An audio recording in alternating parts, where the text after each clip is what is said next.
Thank you. Senator Wyden. For letting me.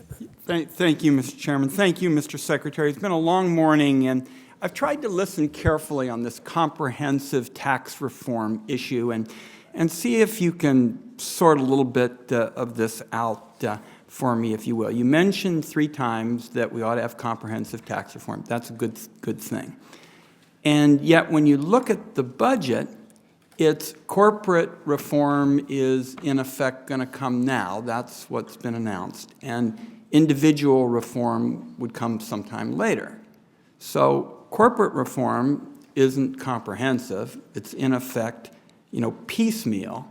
And if you would start with me in terms of how your view would get the country to comprehensive tax reform, because we both agree that's what's needed and there's bipartisan support for it. Good question, and you're right to say that why not do it all at once, and I think realistically that's how it's going to happen.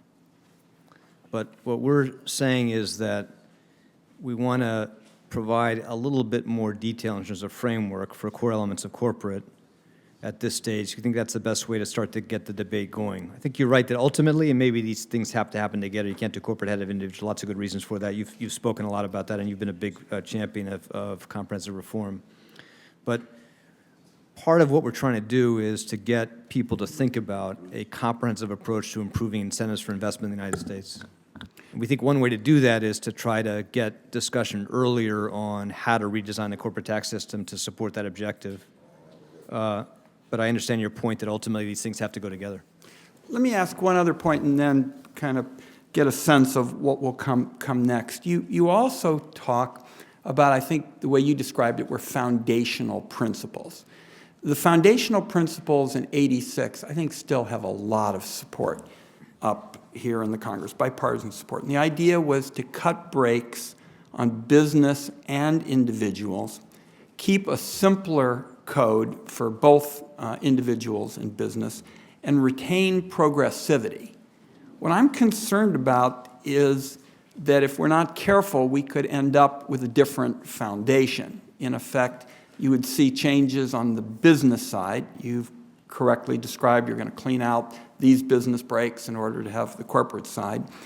And we could end up with more complexity as well. So, like the last question, how do you see us getting to the foundational principles, as you described, that are so key, and keep them within that 86 approach with how we're going along the lines you've described? Those are the right principles. We would very much support those. In general, you want to clean up and eliminate, reduce, scale back a bunch of the special preferences, tax expenditures across the tax code.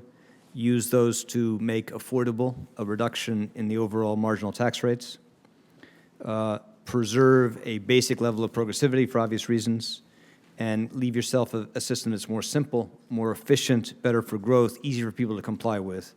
Those are the constraints we should all live with in this context. And I don't think we're going to put those at risk by showing, we've shown a lot of elements of what we think should guide the individual discussion, even though we haven't done a comprehensive proposal. We're going to provide a comparable level of additional elements for everything we should guide the corporate proposal, but we'll be guided by the nice way you framed the core objectives parameters.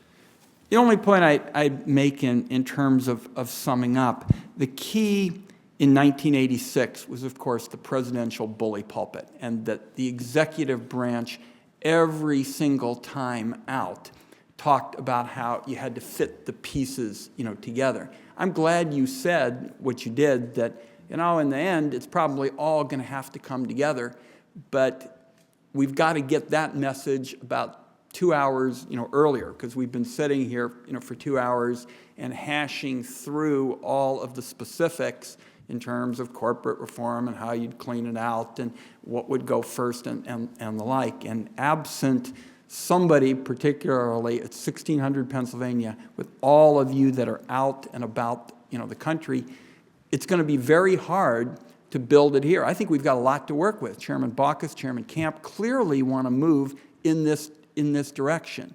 But 2 hours in, we finally got to the key point, which is we're going to have to bring this together. We're going to have to bring it together around 86 principles, and I hope you And everyone in the administration would start using that bully pulpit because that was the key in '86.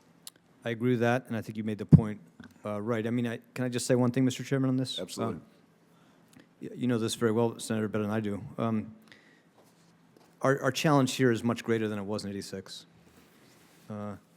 because the scale of our fiscal problems are much greater, and we don't have the luxury of offering people a substantial net tax cut to individuals or do something that doesn't raise revenues overall so we can contribute to deficit. Like, we don't have that luxury now, and we don't have the ability, even with all the unpleasant features of our tax code today, it is in many ways a cleaner, less, well, I guess I don't really want to go there. And so, I don't think you want to call this system cleaner than anything. But I was going to make a point, which is that in the '86 Act, as you know, it was possible at that point to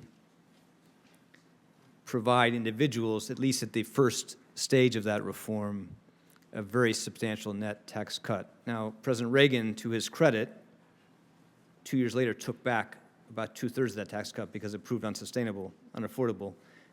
And the country today, even though there's a lot of support for the president's proposals, we face I think, a much more difficult political environment in the current context. But I completely support you on the principles. These are going to have to happen together. We recognize that. And I agree with you also that when Congress is ready to move on this, we're going to have to get to looking at a much more comprehensive framework of reform. Thank you, Mr. Chairman. Thank you, Senator. Senator Thune.